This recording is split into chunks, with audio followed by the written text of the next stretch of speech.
दोस्तों आदाब, नमस्कार, गुड इवनिंग, सत श्री अकाल। एक बार फिर आप तमाम लोगों का स्वागत है क्राइम तक की कहानी के इस एपिसोड में। उम्मीद है पूरी फैमिली अच्छी होगी। कई बार ये सुना है कहते हुए लोगों को कि इंसान से खतरनाक इस दुनिया में कोई जानवर है ही नहीं। मतलब समझ में नहीं आता था कि इसका क्या मतलब है, कहां इंसान कहां जानवर। लेकिन आज की जो कहानी है वह इंसान और जानवरों के बीच की ही कहानी है। बहुत सारे कत्लेआम, अलग अलग तरीके के जुर्म की कहानी आपने सुनी, लेकिन एक ऐसा शख्स जो जानवरों को जिस बेरहमी से मारता, जानवरों को जिस तरीके से कत्ल करता और जिसके नाम भर से कहते हैं कि जंगल के जंगल तक दहशत हुआ करती थी, ये वो शख्स है जो जिम्मेदार है हिंदुस्तान में टाइगर की गिनती कम होने की। ये वो शख्स है जो जिम्मेदार है सबसे ज्यादा बाघों के कत्ल करने की। कहते हैं कि करीब 250 टाइगर, 250 टाइगर्स, 2000 के करीब चीता, लेपर्ड, 20,000 के करीब वाइल्ड कैट, स्नेक्स, सांप, बाकी चीजें, और 5,000 के करीब अलग अलग बाकी दूसरे जानवर, 20,000 के करीब वाइल्ड फॉक्सेस। कुल मिला के अगर देखें तो कत्लेआम की गिनती लाख से ऊपर जाती है। और यह भी जितना याद है उसने बताया, और सीबीआई के हिसाब से ये बात है, हिंदुस्तान का सबसे बड़ा पोचर, सबसे बड़ा शिकारी, सबसे बड़ा तस्कर, और जिसे नॉर्थ इंडिया का वीरप्पन कहा जाता है, आज की कहानी उसकी है। नाम संसार चंद। कहते हैं इससे बड़ा शिकारी हिंदुस्तान में कोई हुआ नहीं, और इससे बड़ा कोई तस्कर नहीं हुआ, और जानवरों का इससे बड़ा कातिल कोई नहीं हुआ। वैसे ही बाघ, टाइगर जो है कम होते जा रहे, और इंडिया के ऐसे जितने भी जंगल हैं जहां पे बाघ होते, वहां बाघों की गिनती कम होने के लिए अगर कोई एक शख्स जिम्मेदार है तो वो है संसार चंद। और कमाल देखिए कि इतने कत्लेआम, इतने जानवरों को मारने के बावजूद 40 साल तक वो बेधड़क अपने और अपने लोगों के जरिए जंगलों में शिकार करवाता रहा, जानवरों को मारता रहा, और एक बार भी गिरफ्तार नहीं हुआ। जब उसकी गिरफ्तारी हुई तो वो हैरत अंगेज गिरफ्तारी थी। तो आज की कहानी है संसार चंद की। खासतौर पर सरिस्का की अगर हम लोग बात करें, जो राजस्थान में, वहां के जंगलों से बाघ अचानक गायब होने शुरू हो गए थे, और तब पहली बार ध्यान गया कि ऐसा क्यों हो रहा है। और उस वक्त के प्रधानमंत्री मनमोहन सिंह तक को इस बात की चिंता सताई, और उन्होंने इस मामले की जांच सीबीआई को दी। और तब पहली बार पता चला कि ये बाघ यूं ही गायब नहीं हो रहे हैं, बल्कि एक कातिल है जो इन बाघ को मार रहा है। और फिर तो जो गिनती शुरू हुई तो लोग हैरत में पड़ गए कि इतनी बड़ी तादाद में कैसे कत्लेआम हो सकता है जानवरों का, बाघों का, और कैसे इनका व्यापार हो रहा है। और तब नाम सामने आया संसार चंद का। संसार चंद का पूरा परिवार शुरू से ही जानवरों के खाल बेचने और बाकी चीजों में लगा हुआ था। उसके पिता भी थे, लेकिन उस तरीके से नहीं, कानूनी तरीके से। संसार चंद भी अपने बाप के साथ बचपन से ही लग गया इस काम में, लेकिन थोड़े ही दिनों बाद उसे पता चला कि इस काम में बहुत पैसे नहीं है। और एक उसके चाचा थे जो थोड़ी बहुत तस्करी करते थे, तो उसे लगा कि इस पैसे इसमें ज्यादा है। तो उसने अपने पिता का साथ छोड़ा और चाचा के साथ हो लिया। जंगल में रहने वाले जानवरों, जानवरों की खाल, जानवरों की बाकी हड्डियां, हर चीज उसे धीरे धीरे पता चलेगी कितनी कीमती है और विदेशों में इसकी कितनी मांग है। और बस यहीं से संसार चंद इस देश का सबसे बड़ा जानवरों का कातिल बन बैठा। संसार चंद ने एक पूरा गैंग बना लिया था। और कमाल ये था कि चाहे वो राजस्थान हो, मध्य प्रदेश हो, यूपी हो, दिल्ली हो, जहां पे उसके गैंग एक्टिव थे, जहां पे सारा सौदा होता था, साउथ तक में उसने सेंध मारी। इतने राज्यों की पुलिस उसके पीछे थी कि उसका बचना मुश्किल था। लेकिन शातिर इतना कि 40 साल तक पुलिस उसे पकड़ नहीं पाई। इस दौरान में वो अपना धंधा लगातार करता रहा, अलग अलग ट्राइबल जाति के लोगों के जरिए, अलग अलग, मतलब देश के जितने बड़े बेईमान शिकारी थे उन सबको उसने अपने जाल में फांसा, उसको अपने गिरोह में शामिल किया, और उनके जरिए वो अलग अलग जंगलों में शिकार कराता, उनसे खाल लेता, उनसे हड्डियां लेता, उनसे स्कल लेता और फिर उसे विदेशों में बेचता और उसके बाद बहुत सारे पैसे कमाता। कहते हैं कि जो सीबीआई की एक रिपोर्ट है उसमें यह है कि संसार चंद ने 2006 में यह एडमिट किया था कि उसने करीब 470 टाइगरों के, बाघों के स्किन और 2130 लिपर्ड के स्किन सिर्फ 2 क्लाइंट को बेचे थे विदेशों में। इनमें से एक था नेपाल और एक था तिब्बत, और इनके जरिए यह पहुंचता था चीन में, जहां सबसे बड़ी मांग थी इसकी।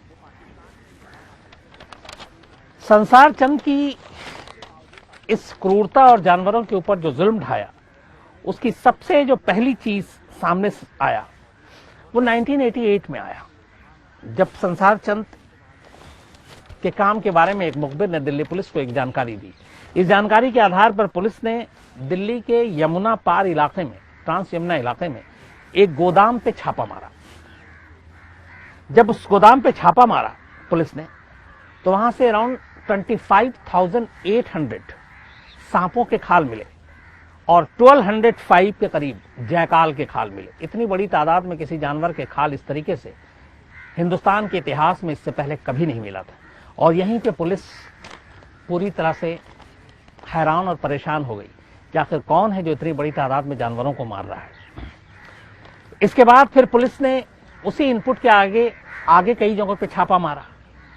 इन छापों में पुलिस को कई चीते के खाल मिले, हड्डियां मिली, और उसके बाद आगे धीरे धीरे करके पुलिस अपने मुखबिरों के जरिए इस पूरे गैंग और नेटवर्क तक पहुंचने की कोशिश करने लगी। लेकिन इसी बीच में एक ऐसी चीज हुई कि पुलिस की आंखें मतलब फटी की फटी रह गई। एक और इनपुट मिला दिल्ली के पटेल नगर इलाके में, मतलब दिल्ली के बीचों बीच, तब तक नाम आ चुका था संसार चंद का, और उसे अलग अलग 1 दर्जन की राज्य पुलिस ढूंढ रही थी, और वो दिल्ली में बैठा हुआ था। और दिल्ली में बाकायदा पुलिस के नाक के नीचे एक गोदाम से अपना सब कुछ काम चला रहा था, और उस गोदाम में ही जो जानवर मारे जाते हैं उनके खाल, उनकी हड्डियां, उनकी खोपड़ी, सब कुछ रखता था। ऐसी ही एक गोदाम का पता चला पटेल नगर इलाके में, और जब पुलिस ने वहां छापा मारा तो वहां 2 चीतों की खाल, 28 तेंदुए की खाल,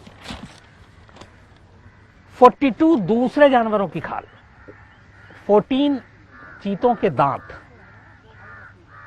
3 kg चीते के नाखून, और सबसे ज्यादा जो हैरत अंगेज था 60 kg बाघ के पंजे, 60 kg टाइगर के पंजे, और इसके अलावा 135 kg अलग अलग और जानवरों के। इसने यमुना पार में जो बरामद हुआ था उसका भी रिकॉर्ड तोड़ दिया। देश में इससे बड़ी रिकवरी इस तरीके के वाइल्ड लाइफ, जो इस तरह के जानवर हैं जंगलों में, इससे पहले नहीं हुई थी। जब ये खबर फैली तो फिर एक कोहराम सा मचा। उसके बाद सरिस्का से गायब होने वाले बाघ और बाकी दूसरी जगह से जो रिजर्व फॉरेस्ट है वहां से गायब होने वाले बाघ, इन सब के बारे में अब ये साबित हो गया कि ये गायब नहीं हो रहे बल्कि इन्हें मारा जा रहा है पूरी प्लानिंग के तहत। और इस पटेल नगर की रिकवरी के बाद अब पुलिस के ऊपर दबाव, उधर तभी प्रधानमंत्री मनमोहन सिंह ने बाकायदा सीबीआई को इस मामले की जांच दी और कहा कि इसको पकड़ा जाए और सरिस्का और बाकी जगहों के टाइगर की हिफाजत की जाए। तब पहली बार संसार चंद के खिलाफ एक मुहिम छिड़ी। हिंदुस्तान के इस सबसे बड़े पोचर, नॉर्थ इंडिया का वीरप्पन कहा जाने वाला संसार चंद, उसकी जानकारी अब खंगालनी शुरू हुई और एक साथ कई स्टेट और सेंट्रल एजेंसी सीबीआई उसके पीछे लग गई। छोटी से छोटी जानकारी उसके बारे में जुटाना शुरू कर दिया। जब जानकारी जुटानी शुरू की गई तो पता चला कि संसार चंद ने 2 शादी की थी। दूसरी शादी उसने पहली शादी के करीब 14 साल बाद की और सिर्फ 20 साल की उम्र की लड़की से। पहली शादी से उसके 5 बच्चे थे, दूसरी शादी से उसके 2 बच्चे हुए। जो पहली शादी और उसकी पत्नी थी वो सारा परिवार लगभग अलग अलग राजस्थान के जेलों में बंद था इसी पोचिंग के मामले में। एक बेटी सिर्फ उसकी बाहर थी। वो बेटी अभी कम उम्र थी, करीब 20-22 साल की उम्र थी, जो दूसरी बीवी से हुई थी। पुलिस ने सारे अपने जाल बिछा लिए, सीबीआई अलग लगी हुई थी। अब चूंकि दिल्ली के पटेल नगर में ये मिला तो दिल्ली पुलिस की भी जिम्मेदारी थी। तो अब संसार चंद तक पहुंचने के लिए कोई एक खास भरोसे का आदमी चाहिए था और वो कोई मिल नहीं रहा था। जितने गुर्गे पकड़े संसार चंद के, जितने शिकारी पकड़े जो अलग अलग जेलों में बंद थे, उन सबसे जब पुलिस ने बातचीत की, सीबीआई ने बातचीत की, तो पता चला कि संसार चंद का ठिकाना कभी संसार चंद ने किसी को बताया ही नहीं कि वो कहाँ है, कैसे है, कब है, कहाँ रहता है। नया नया मोबाइल आया था, लेकिन मोबाइल फोन भी वो उस तरीके से यूज ही नहीं करता था, उसके नंबर तक किसी को पता नहीं थे। तो अब क्या किया जाए? अब सीबीआई और पुलिस के पास सिर्फ एक जानकारी थी, बल्कि दिल्ली पुलिस उस वक्त इसकी इनपुट पे काम कर रही थी कि संसार चंद की दूसरी बीवी से एक बेटी है जो बाहर है, बाकी पूरा परिवार अंदर है। अब ये एक बेटी अकेली उम्मीद की किरण थी जिसके जरिए संसार चंद तक पहुंचा जा सकता था, लेकिन इस बेटी का भी नाम पता सुराग पुलिस के पास नहीं, सिर्फ जानकारी थी। अब इस बेटी तक कैसे पहुंचा जाए? दिल्ली पुलिस ने बड़ा दिमाग लगाया। इसके बाद उन वकीलों तक दिल्ली पुलिस पहुंची जो वकील संसार चंद के रिलेटिव, उसके गुर्गे, उसके शिकारियों का अलग अलग कोर्ट में केस लड़ा करते थे। उन वकीलों से बातचीत हुई, उन वकीलों के नंबर को भी ट्रेस पर रखा गया और उन्हीं में से एक वकील के जरिए संसार चंद की इस बेटी के बारे में सुराग मिला जो बाहर थी। अब इस बेटी का पोचिंग या इस चीजों से कोई लेना देना नहीं था, उसके खिलाफ कोई क्राइम दर्ज नहीं था, इसीलिए वो अकेली थी जो आजाद थी, बाकी सब परिवार के लोग अंदर थे। तो पुलिस उसे गिरफ्तार भी नहीं कर सकती थी और पुलिस उस तक पहुंचती और डायरेक्ट, तो बहुत मुमकिन है कि उस बेटी की वजह से संसार चंद अलर्ट हो जाता और वो फिर कहीं और गायब हो जाता। तो पुलिस ये रिस्क भी नहीं लेना चाहती थी। अब पुलिस ने संसार चंद की उस बेटी पे नजर रखनी शुरू की। थोड़े दिनों के बाद पुलिस को संसार चंद की उस बेटी के एक मोबाइल नंबर का पता चला। अब उस मोबाइल नंबर को भी सर्विलांस पे लगा दिया गया, उसके जरिए बातचीत कहां कहां होती थी इस पर नजर रखी गई। लेकिन इससे कोई फायदा नहीं हुआ, क्योंकि उसकी बेटी जब भी बात करती, बहुत कम, कुछ सेकंड की बात और सिर्फ ऐसे शब्दों में कि कुछ उससे जानकारी मिलती ही नहीं और पुलिस उस तक पहुंच नहीं रही थी, कोई कामयाबी मिल नहीं रही थी। जितने नंबरों पे वो बात करती, उन नंबरों को भी पुलिस ने ढूंढ लिया जो उस बेटी के मोबाइल से था, लेकिन उनमें से कोई भी ऐसा सस्पेक्ट नहीं मिला। अब पुलिस को लगा कि कोई फायदा नहीं है, कोई पता नहीं बेटी टच में है भी कि नहीं संसार चंद के। लगभग उम्मीदें दम तोड़ रही थी। इसी दौरान सर्विलांस पे फोन था। एक दिन संसार चंद की बेटी, उसका एक बॉयफ्रेंड भी था, उससे बात कर रही थी। बात करते करते अचानक उसने बिना बताए हुए फोन काट दिया। फोन काट दिया, इसके थोड़ी देर के बाद उसका बॉयफ्रेंड वापस उसे फोन करता है। वो उससे लड़ता है कि तुमने अचानक बिना बताए हुए फोन क्यों काट दिया, किसकी वजह से काटा? तो पहली बार वो कहती है मैं कर्नल से बात कर रही थी, इसलिए फोन काटा। ये बात दिल्ली पुलिस सुन रही थी। अब कर्नल से बात कर रही थी, पुलिस ने खंगाला। उसने कहा कि इस मोबाइल पे जब उसने फोन काटा तो दूसरा तो कोई कॉल मिला या नहीं, और इसके घर पे कोई लैंडलाइन भी नहीं है, तो फिर कैसे, किससे बात कर रही थी? तब पता चला पुलिस को कि संसार चंद की बेटी एक और मोबाइल यूज करती थी और उस मोबाइल से सिर्फ एक नंबर पे ही कॉल करती थी और किसी नंबर पे कॉल नहीं करती। पुलिस को यहां पहली बड़ी कामयाबी मिली। अब पुलिस ने जब वो पता किया कि ये जो नंबर पे कॉल कर रही थी, इस नंबर का टावर इसी दिल्ली के पटेल नगर में था और इस नंबर से वो कोई दूसरा कॉल नहीं करती थी, सिर्फ उस कर्नल के अलावा। अब इस सीक्रेट फोन नंबर का पता चलते ही पुलिस ने जो मोबाइल प्रोवाइडर, जो सारी कंपनियां हैं, उनको कांटेक्ट किया और पता चला कि इस पटेल नगर इलाके में ऐसे कितने सर्विस प्रोवाइडर हैं।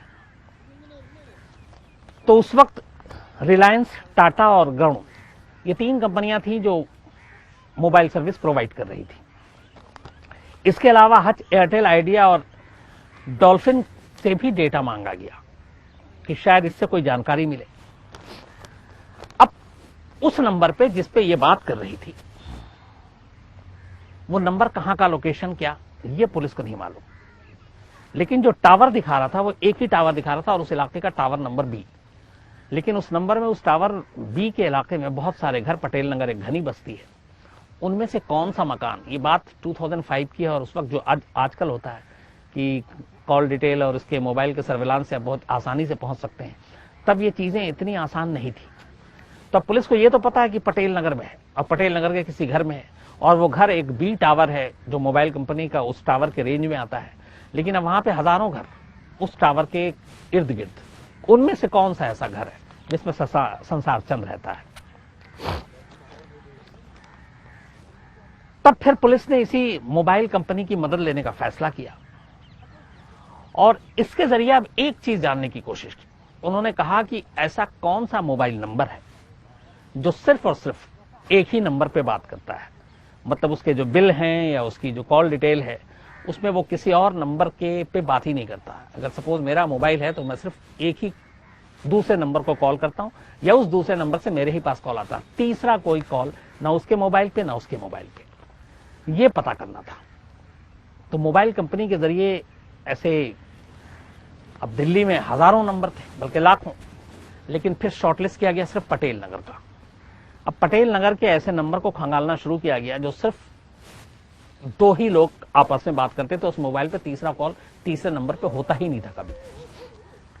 वक्त बीता, धीरे धीरे करके 5 ऐसे नंबर दिल्ली पुलिस के सामने आए जिनसे पता चला कि 5 वो नंबर है जिनमें सिर्फ 2 लोग आपस में बात करते हैं, तीसरा कोई कॉल इस पे आता ही नहीं है।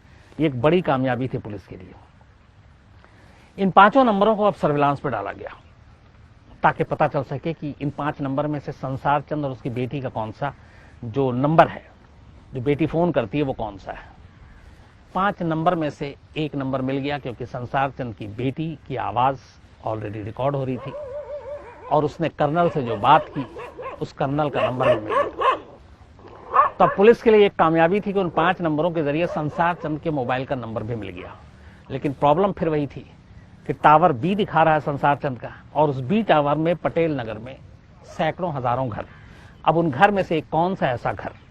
पुलिस ने बड़े खुफिया तरीके से कोशिश की कि इस बी टावर के इर्द गिर्द जितने लोग रहते हैं अलग अलग तरीके से इन घरों में जाकर पता करें संसार चंद को किसी ने देखा है।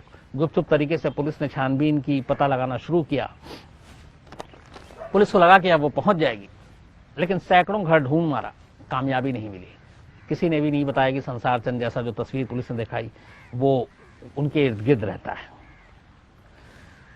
अब संसार चंद की बेटी से भी डायरेक्ट पुलिस पूछताछ नहीं कर सकती थी, इसलिए कि संसार चंद बेहद शातिर था। अगर बेटी के जरिए पुलिस बेटी तक पहुंचती है तो डर यह था कि उस बेटी की वजह से संसार चंद तक ये बात पहुंच जाएगी और संसार चंद पटेल नगर छोड़कर फिर ऐसा गायब होगा कि 40 साल से तो वो गिरफ्तार हुआ नहीं, फिर नामालूम कब होगा। तो पुलिस ये रिस्क भी नहीं लेना चाहती थी, इसलिए पुलिस ने अपनी कोशिश जारी रखी। महीना बीत गया, टावर भी है, पटेल नगर है, मोबाइल नंबर है, लेकिन संसार चंद किस घर में छुपा है ये पुलिस को नहीं जानकारी। अब पुलिस भी थोड़ी परेशान होने लगी, थोड़ी चिढ़ने लगी कि इतनी मेहनत करी। अब तक 3 महीने बीत चुके थे उस गोदाम के बाद से संसार चंद की तलाशी के दौरान कि वो मिले। 3 महीने में सब कुछ होते हुए भी संसार चंद का पता नहीं चल रहा। तब दिल्ली पुलिस के एक अफसर ने अपनी टीम का हौसला बढ़ाने के लिए कहा हिम्मत हारने की जरूरत नहीं है, हम कुछ ना कुछ मिस कर रहे हैं। तो उन्होंने कहा कि आओ हम लोग कुछ ठंडे दिमाग से सोचते हैं कि ऐसी और क्या चीज है जिससे हम इस पटेल नगर में संसार चंद के घर तक पहुंच सकते हैं। तो अब संसार चंद के जितने पुराने गुर्गे थे, कुछ और लोग थे, जो वकील, संसार चंद के स्टेटमेंट, उन सबको फिर एक बार टटोलना शुरू किया गया। जब वो सारी चीजें टटोलनी शुरू की गई तो एक अचानक अजीब सी चीज पुलिस को महसूस हुई। और जब जो 2 दिल्ली के गोदाम में छापा मारा था जहां से इतने सारे जानवरों की हड्डियां और खाल मिली, वहां पे भी वो चीज पाई गई थी। पता चला कि संसार चंद राजस्थान से छपने वाला एक अखबार राजस्थान पत्रिका जरूर पढ़ता है। और ये बात उसके वकीलों ने भी बताया, उसके गुरुओं के वकीलों ने बताई, जो जेल में बंद उसके रिश्तेदार, पत्नी, उन्होंने भी बताया कि वो कहीं भी रहे राजस्थान पत्रिका जरूर पढ़ता है। अब इसके पीछे मकसद क्या था उसका? मकसद ये था कि संसार चंद के ज्यादातर करीबी रिश्तेदार, गुर्गे, शिकारी अलग अलग मामलों में राजस्थान में बंद थे। राजस्थान से उसने सब कुछ शुरू किया, राजस्थान में उसका एक बड़ा नेटवर्क था। तो वो अपने इन करीबियों और इस पोचिंग को लेकर पुलिस का एक्शन क्या है, कोर्ट की कार्रवाई क्या हुई, किसको क्या सजा मिल रही है, ये सारी खबरें जानने के लिए वो राजस्थान पत्रिका पढ़ता था और इससे उसे पूरी जानकारी मिलती थी। जब ये नई चीज सामने आई तो पुलिस ने एक फैसला किया। उसने कहा कि अब पटेल नगर में ढूंढते हैं वो वेंडर के जरिए न्यूज़पेपर के ऐसे कितने लोग हैं जो राजस्थान पत्रिका हर सुबह मंगाते हैं और पढ़ते हैं। इसके जरिए संसार चंद तक पहुंचा जा सकता है। अब ये भी वैसे ही था कि जैसे मोबाइल के टावर के दौरान कैसे पहुंच सकते हैं। तो अब पुलिस ने नया काम शुरू किया। उसने सारे वेंडर से पता करना शुरू किया कि दिल्ली में राजस्थान से छपने वाला वो अखबार यानी राजस्थान पत्रिका कहां कहां जाता है, कौन कौन सा वेंडर है जो उसको लेकर जाता है। तो पता चला उस वक्त कि करीब 2500 2,500 लोग राजस्थान पत्रिका मंगाते हैं और 2,500 लोग इसको पढ़ते हैं। अब इन 2,500 में से पुलिस के लिए आसान ये था कि पूरी दिल्ली का ये फिगर था, वेस्ट पटेल नगर में कितने लोग राजस्थान पत्रिका मंगाते हैं। तो अब सारा फोकस वेस्ट पटेल नगर और वहां के वेंडर पे किया गया। वेंडरों से जब पूछताछ की गई तो वेंडरों ने कुछ एक लिस्ट निकाल कर दी। उस लिस्ट में वेस्ट पटेल नगर के कई घरों के पते थे जिसमें राजस्थान पत्रिका मंगाई जाती है। पुलिस की टीम अलग अलग अपने मुखबिरों, सादी वर्दी में उन घरों में गई। उन घरों को उसने टटोला, छाना, पता करने की कोशिश की कि इसमें से कहीं कोई संसार चंद तो नहीं है। लेकिन ऐसा कोई भी संदिग्ध उन घरों में पुलिस को नहीं मिला। एक बार फिर लग रहा था कि अब नाकामी ही हाथ लगी। लेकिन फिर भी यहां पे आसान यह था कि चूंकि घर मालूम थे किस किस घरों में जा रहा है, तो पुलिस अपनी कोशिश जारी रखी थी। लगभग वेस्ट पटेल नगर के जितने घरों की लिस्ट वेंडर से मिली थी, उन सारे घरों को पुलिस ने छान मारा और आखिर में 2 वेंडर जिनसे पुलिस ने पूछताछ की, इतने वेंडरों में उन 2 वेंडरों पे पुलिस ने फोकस किया। उसकी वजह यह थी कि इन 2 वेंडरों ने एक अजीब सी चीज बताई।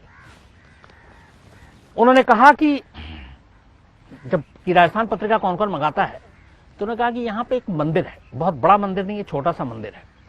उस मंदिर के बाहर हर रोज सुबह एक भिखारी जैसा शख्स हाथ में एक पर्ची लेकर आता है। उस पर्ची पे अखबारों के नाम लिखे होते हैं। वो पर्ची वेंडर को देता है, वेंडर उसे अखबार देता है, बदले में वो उसे कैश पैसा देता है और वो अखबार लेकर चला जाता है। अब ये बात बड़ी अजीब लगी पुलिस को कि कोई पर्ची पे अखबार का नाम लेकर क्यों आएगा। और उस अखबार में 5 अखबार हुआ करते थे और उनमें से एक राजस्थान पत्रिका। पुलिस के कान खड़े करने के लिए काफी थे। पुलिस ने उस वेंडर के जरिए उस मंदिर के इर्द गिर्द घेरा डाला और टाइम के हिसाब से सुबह 7 बजे पुलिस की टीम पहुंच गई। पुलिस की टीम जब वहां पहुंचती है तो देखती है कि एक भिखारी जैसा शख्स मंदिर के बाहर चबूतरे पे बैठा है। थोड़ी देर में वेंडर जो अखबार वाला था वो साइकिल पे अखबार लेकर आता है। जब उसके करीब जाता है तो वो भिखारी जैसा शख्स उसके हाथ में पर्ची देता है। उस पे 5 अखबार के नाम थे। अखबार वाला उसे 5 अखबार देता है, वो पैसे देता है और वो शख्स उन अखबार के बंडल को लेकर मंदिर के अंदर चला जाता है और अगले कुछ मिनट के अंदर ही वो वापस बाहर आकर चबूतरे पे बैठ जाता है। अब पुलिस की टीम इंतजार में है कि मंदिर के अंदर कोई जाए और देखे कि कौन अखबार उठा रहा है और ताकि वो उसे पकड़ सके। थोड़ी देर तक कोई नहीं आता मंदिर से, ना कोई बाहर जाता है। पुलिस की टीम अंदर जाती है। अंदर जाती है तो हैरान रह जाती है। अंदर जिस जगह पे उसने अखबार रखा था वहां से वो अखबार गायब। न मंदिर के कोई बाहर आया, न मंदिर के कोई अंदर गया और वो अखबार गायब। अब पुलिस का सर चकराई है कि ये कैसे हुआ। अब हाथ से ही आया हुआ मौका निकल गया। अब सिवाय इसके और कोई उपाय नहीं था कि अगले दिन फिर इसी तरह से सुबह में सारी चीजें की जाए, फिर आया जाए, फिर अखबार देखा जाए, फिर अंदर कि कौन ले जाता है। तो वही एक जो लंगड़ा के चलता हुआ शख्स भिखारी था, अगले दिन फिर सुबह पुलिस की टीम वहां पहुंचती है, चारों तरफ घेरा डालती है। लेकिन इस बार पुलिस की टीम मंदिर के अंदर भी पहुंच जाती है सादी वर्दी में और इधर उधर छुप जाती है। सुबह के वक्त वेंडर आता है अखबार लेकर, वही भिखारी फिर पर्ची देता है, वो अखबार का बंडल देता है। भिखारी अंदर जाता है, मंदिर के अंदर अखबार रखता है और वापस चला आता है। पुलिस की टीम इस बार अंदर थी। अचानक पुलिस की टीम देखती है कि जो शख्स अखबार रख के गया था वो तो बाहर चला गया भिखारी। उसके बाद एक दूसरा शख्स आता है, वो अखबार के बंडल को उठाता है और मंदिर के पीछे एक दूसरा रास्ता था, उस रास्ते से निकल जाता है। अब पुलिस उसके पीछे पीछे, वो अखबार लेकर जा रहा है और बेफिक्र है कि उसका कोई पीछा नहीं कर रहा है। पुलिस उसके पीछे पीछे मंदिर से बाहर निकालकर थोड़ी ही दूर पे एक 2 मंजिला मकान, वो बंदा अखबार लेकर उस 2 मंजिले मकान के दूसरी मंजिल पे पहुंच जाता है। पुलिस उसे लगातार घूर रही है, उसका पीछा कर रही है। उसके बाद वो शख्स थोड़ी देर के बाद उस मकान से वापस बाहर निकलता है। उसके हाथ खाली थे, यानी कि अखबार उसने घर के अंदर दे दिया। पुलिस को यकीन हो जाता है कि दूसरे मंजिल पे जो मकान है इसी में यह अखबार गया है। लेकिन अभी ये क्लियर नहीं था कि उस मकान में संसार चंद है या कोई और है। लेकिन एक मंजिल तक पुलिस अब पहुंच गई थी। इसके बाद पुलिस की टीम दूसरी मंजिल पे पहुंचती है। सबसे पहले एक टीम पहली मंजिल पे जाती है। पहली मंजिल पे एक महिला थी, घर में रह रही थी। उसको पुलिस फोटो दिखाती है, कहती ये शख्स क्या इसी बिल्डिंग में रहता है, सेकंड फ्लोर पे। महिला पहचान जाती है, कहती हाँ ये ऊपरी फ्लोर पे रहता है, लेकिन ये किसी से बात नहीं करता, किसी से मिलता नहीं, घर से बाहर नहीं निकलता। वो तस्वीर संसार चंद की थी। इसके बाद पुलिस की टीम जैसी दूसरी मंजिल की तरफ जाने लगती है, देखती है कि उस दूसरी मंजिल का दरवाजा खुलता है और दो बच्चे, एक लड़का और एक लड़की छोटी उम्र के, वो बाहर निकलते हैं, हाथ में हाथ डालकर खुशी खुशी हंसते खेलते नीचे की तरफ जा रहे हैं। पुलिस की टीम उन बच्चों के पीछे नीचे तक जाती है और वेट करती है उन बच्चों के वापस ऊपर जाने का। थोड़ी देर के बाद दोनों बच्चे वापस आते हैं। पुलिस की टीम अब उनके पीछे पीछे, बच्चे दरवाजे पे पहुंचते हैं, दरवाजा खुलता है, बच्चों के साथ पुलिस की टीम अंदर दाखिल होती है। जब अंदर दाखिल होती है तो कमरे में एक शख्स जिसकी पीठ पुलिस की तरफ थी वो पूजा कर रहा था, और उसके बराबर में वही अखबार का बंडल रखा हुआ था जो मंदिर से एक शख्स लाकर देता है। उस शख्स का पीठ पुलिस की तरफ। उनमें से एक अफसर जोर से आवाज देता है, संसार चंद चलें क्या? नाम सुनते ही संसार चंद पलटता है, वो संसार चंद ही था। इसके बाद पुलिस उसे गिरफ्तार करती है। उसकी गिरफ्तारी की खबर हेडलाइन बनती है। बाद में फिर सीबीआई जो है उससे पूछताछ करती है। 2005 की बात है ये, 30 जून 2005, 30 जून 2005 जब संसार चंद को गिरफ्तार किया गया। इसके बाद पहली बार संसार चंद 40 सालों के अपने इस तस्करी के कारोबार के बाद गिरफ्तार होता है, वो भी इस तरीके से। अलग अलग बहुत सारे उसके ऊपर मुकदमे थे, कई राज्यों में तलाश थी उसकी। बारी बारी से हर राज्य इंतजार कर रही थी कि संसार चंद से अब वो पूछताछ करेगी, सीबीआई को अलग पूछताछ करनी थी। और ये सब होते होते बाद में पता चला कि संसार चंद को कैंसर है, वो भी आखिरी स्टेज का। राजस्थान पेशी पे गया था किसी मुकदमे के, वहां पे उसकी हालत बिगड़ गई। और गिरफ्तारी के 10 साल के बाद 2015 में 2015 में कैंसर की वजह से ही सवाई माधो सिंह हॉस्पिटल जो अस्पताल है जयपुर में, वहां उसकी मौत हो गई। तो अपने पूरे करियर में एक ही बार गिरफ्तार हुआ और उसके बाद उसकी मौत हो गई।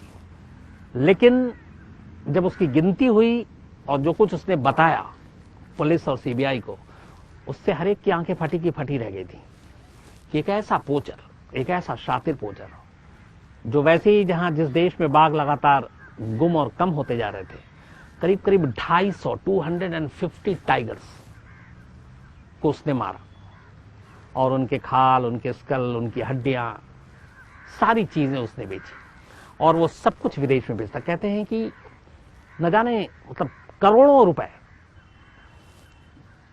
एक बाघ की खाल वो अपने एक शिकारी से यहां 75,000 में खरीदता था और उसको विदेश में वो 5 से 7 लाख रुपए तक में बेचता था। तो इतना वो मुनाफा और प्रॉफिट कमाता था। और कहते हैं पूरे हिंदुस्तान में ऐसा कोई शिकारी नहीं जो इस तरीके के धंधे में शामिल था जो संसार चंद के लिए काम ना करता हो। तो ये थी संसार चंद की कहानी, हिंदुस्तान के सबसे बड़े तस्कर शिकारी की कहानी, सबसे बड़े बाघ के कातिल की कहानी, जिसकी 2015 में फिर मौत हो गई। तो आज कहानी में इतना ही, फिर आपसे मुलाकात होगी किसी नई कहानी के साथ।